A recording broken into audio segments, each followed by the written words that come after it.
Oil tycoon J. Paul Getty had a simple business formula: buy when everyone else is selling and hold on until everyone else is buying. When the Great Depression hit, he went on a buying spree to acquire oil companies and real estate. The rest is history. And while it's generally not known, more millionaires were made during the Great Depression than at any other time in history. The point is, there's always money to be made, and sometimes that is especially true in down markets. As Warren Buffett said, the New York Stock Exchange is the only market in the world where consumers sell when everything goes on sale. But could the same be said for real estate? So our question to you is, will the next few years be the greatest real estate money-making opportunity in history? Hang on to find out. You're listening to the land.MBA podcast.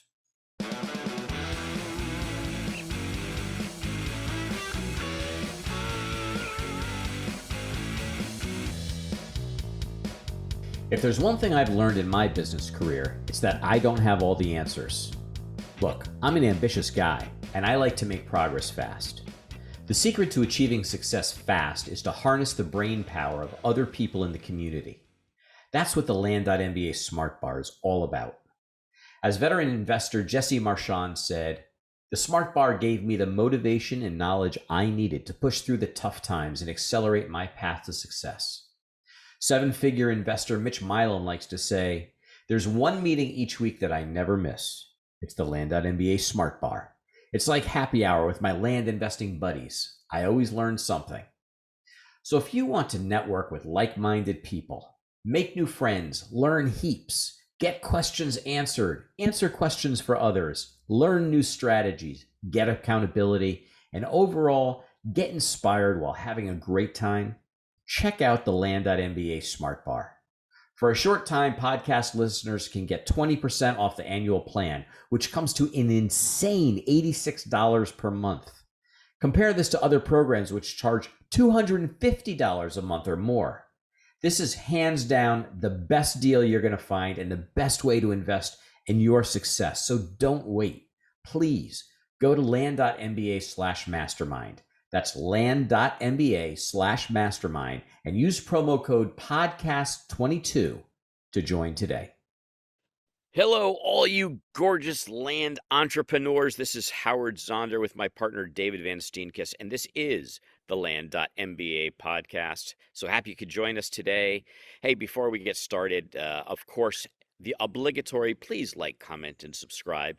We love the likes. We really love the comments. But the most important thing is the subscribe. It really pumps up the numbers and helps us in rankings and to be able to deliver a better content for you. And you'll get notified whenever a new episode comes out. So please like, comment, and subscribe. It is a gorgeous day here in July up in Connecticut. And boy, I tell you, the weather looks really nice behind you too, Dave.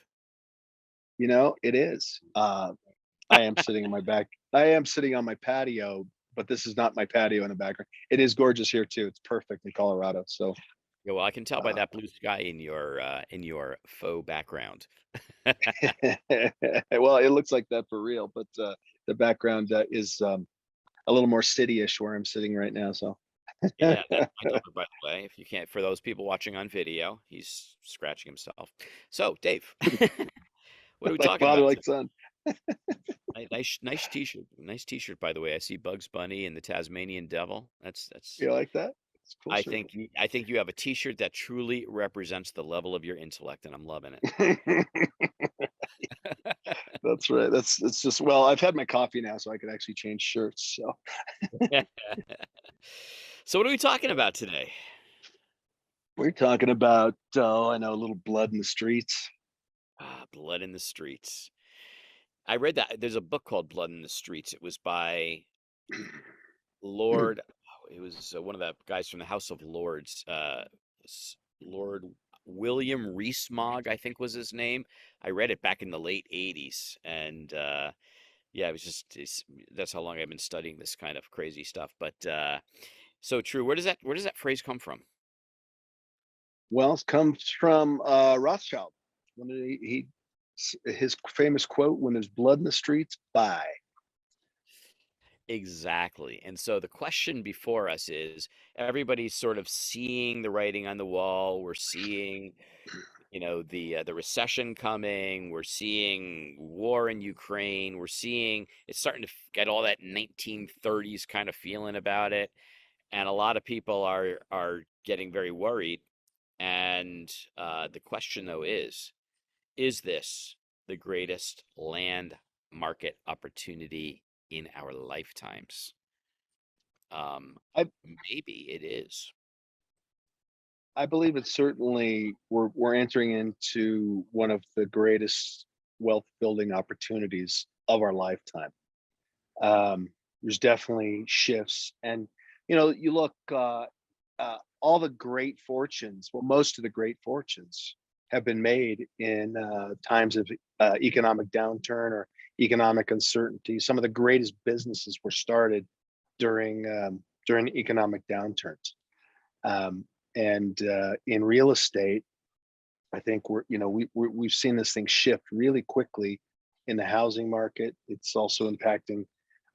There's some commercial real estate impact. The builders are shifting gears and whatnot.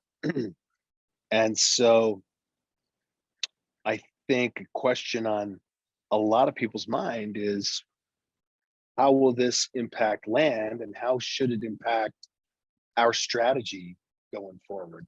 I think a lot of people, when we get into times of uncertainty, they tend to freeze due to fear. Should I stop buying? Um, and I think it's critical that we are a little bit more, we've got to be a little bit more emotionally constrained, or emotionally contrarian, but strategic in the way that we invest. As the great philosopher, not philosopher, but the great hockey player, his philosophy, Wayne Gretzky, when asked, how did he become so great? And he said, well, I skate to where the puck is going. So, Howard, how do we figure out where that puck is going, and where do you think it's going? Well, I think you're right, and there's so many examples of people who have built fortunes because they've been able to see where the puck is going. Guys like, just to go really far back, Cornelius Vanderbilt, who saw the shift going from steamships to railroads, got into it and became what perhaps at his time the wealthiest man in the world. And so many others. Sam Walton saw with the move to consumerism going out into rural America, and the list goes on. The trick is there's great money to be made in times of turmoil because things are shifting, and people, the guys who make the great fortunes are the people who place their bets in very intelligent bets based upon seeing where things are going. Um, I think that with land, um, well, right now, first of all, I think recessions are emotional. Economics is emotional, and uh, and it's not about whether things are good or bad that drives people's emotion. It's whether things are good or bad relative to yesterday, and whether you feel rich or poor relative to your neighbor. Those are the things that drives people in economics. And so Exactly. right now there's a lot of bad news, and we've had a very good run for 10, 15 years. And so people are starting to say, oh no, the sky is falling because we've got so much of our wealth. People have wealth tied up in their house or in their 401ks. Or they simply they went from a period of having a lot of disposable income, and they're looking forward and saying, I'm not sure I'm going to have that anymore. Um, so I need to tighten my belt, especially, right now, people who are on adjustable rate mortgages are seeing the potential of their monthly mortgages going up, which decrease and the price of food going up. So they're basically tightening their belts, which then has an effect across the entire economy. And then for those people, the question is, will they look at land as a necessity or as a nice to have? So there's a possibility that some people in our markets may be less inclined to buy. We'll have to wait and see how that really pans out. So far, it hasn't had a huge impact yet. Um, I However, I conveyed 8 deeds yesterday, so Life is good. Yeah, let's keep going. And but the interesting thing about land investing is that we are flippers. We buy low and we sell, reasonably low and get a margin in between. But but our horizon for a deal is, in our preference would be like 1 to 3 months. Uh, so the thing about times of transition is we may need to have a longer horizon than that. We might need to have a bit more of a buy and hold mentality. Uh, but there's great money to be made in that because, things could when things go bad, I mean, what do we do in land? We look for distressed opportunities. I think the amount of distressed opportunities are going to increase over time, and we need to be in a position to buy. The problem is we might not be able to flip it as quickly as we used to. It might take longer. So it would be great if we could buy land that would continue to cash flow if we need to hold on to it for a while, and buy in places that there would be continued market for it. One thing I think we've seen throughout history is that even in downturns, there's always rich people, right? and not During just rich people. I mean, there's plenty of people with money. Plenty of people with money. That's right. During the Great Depression at the peak, there was 25% unemployment.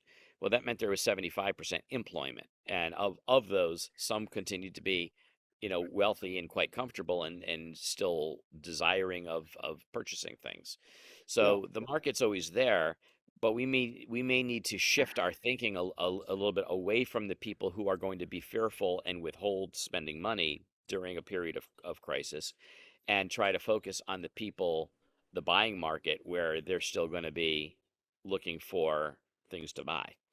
Um, Yeah. there was a guy, he was a friend of a friend, um, and he built gyms back in the 90s. And he basically built these gyms contiguous with very, very high end hotels.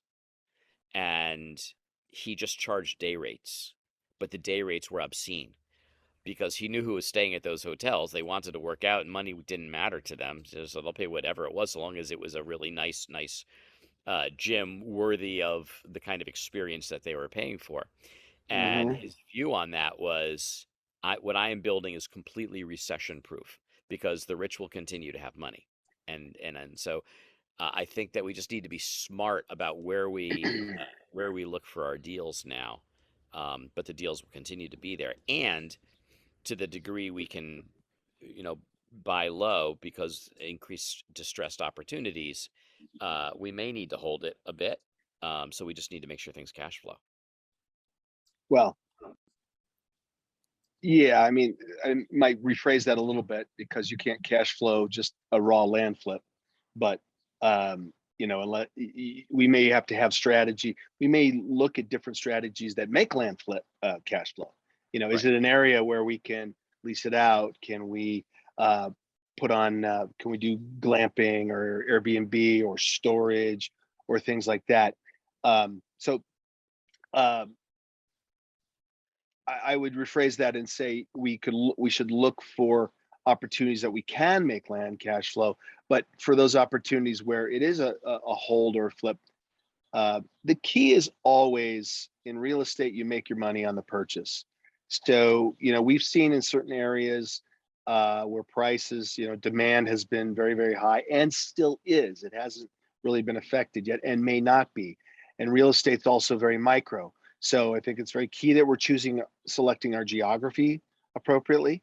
We as far as a strategy of looking where the puck might be going, um, areas where that might be affected by layoffs are I would take a close look at around metros that have a high percentage of technology jobs. A lot of those jobs are at risk, and they say that with one high paying technology job yields to 3 or 4 other low paying jobs. So those are trends, whether you're in housing, apartments, or land on the outskirts of that area.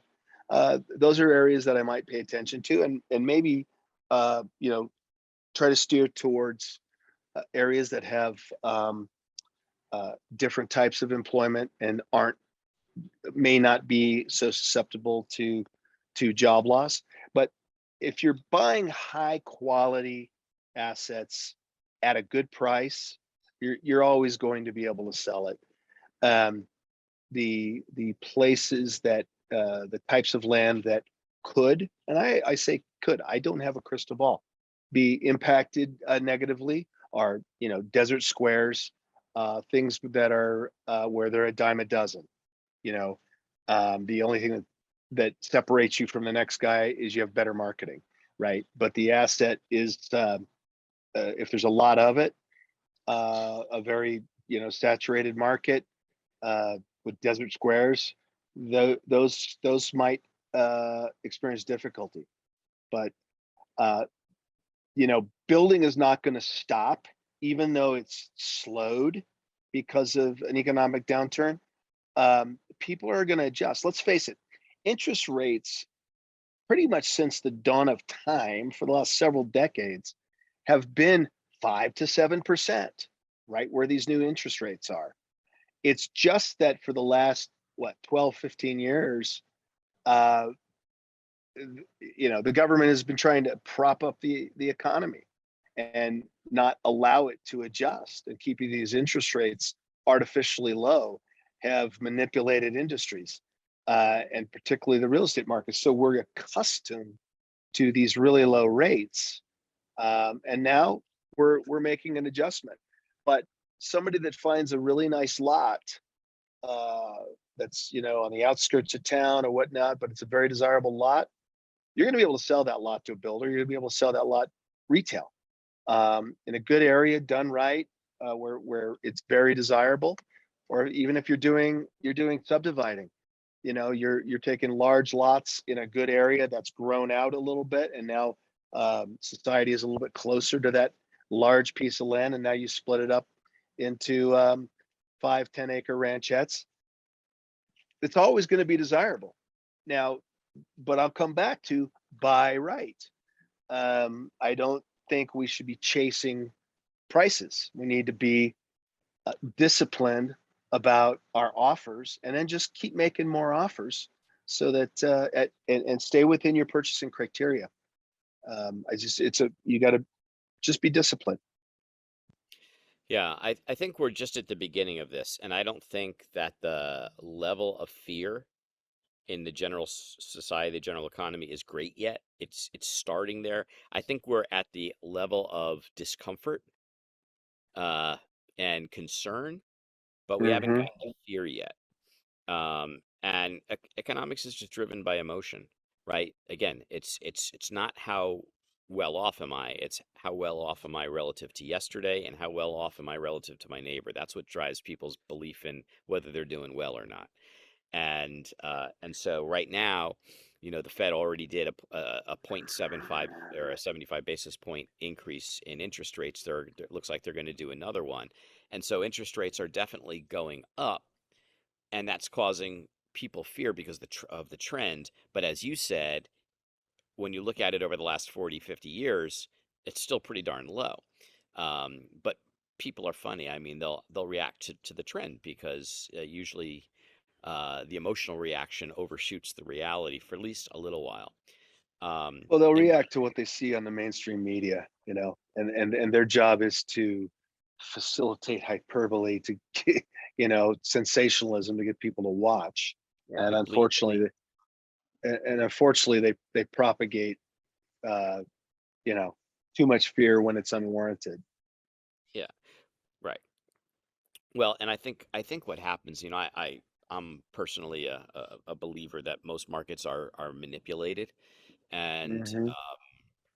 and at a very high level. I mean, I think that a lot of times recessions and depressions are manufactured um, by the Yeah. Fed and by others. I mean, look at when you've got the smartest people supposedly in the room, whether it's Powell at the Fed or Yellen, who used to run the Fed and is now in Treasury, saying, "Wow, we completely missed this one."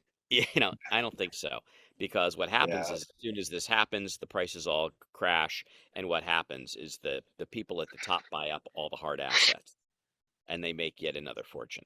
So we want Yep. to be in that class, even though we can't do it at their level. We want to be in the position to buy up assets as they go low, uh, but we have to be able to either to flip them or to be able to hold on to them until the turnaround comes.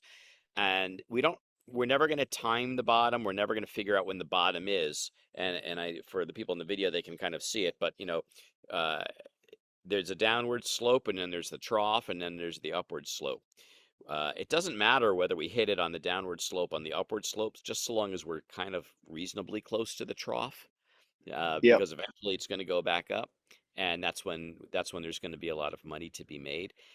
Um, but I think But there's also here's the deal. Even no matter where it's at, uh, we typically buy so low anyway that we're protected pretty well. You know, the key is buying a little more quality. right. Well, if as we anticipate the distressed opportunities are going to increase, which means the buying opportunities are going to increase, we have to be smart about what and where we buy. And so our focus on strategy should be understanding where the selling opportunity is. Absolutely, and work backwards from there. Yeah. So Yeah. you're right. I mean, we make money on the buy, but we should be selecting our markets and our purchases based upon our ability to sell. Right. Exactly. It's like, look, I do that now, and I get a lot more excited when I make a great buy than when I sell a property. Like I sell it and I get paid. That's nice, but it's like, well, that was a foregone conclusion because I the work got put in on the purchase, and it was like as soon as I bought it, I knew I got real excited. I'm like, yeah, this is going to be a good one.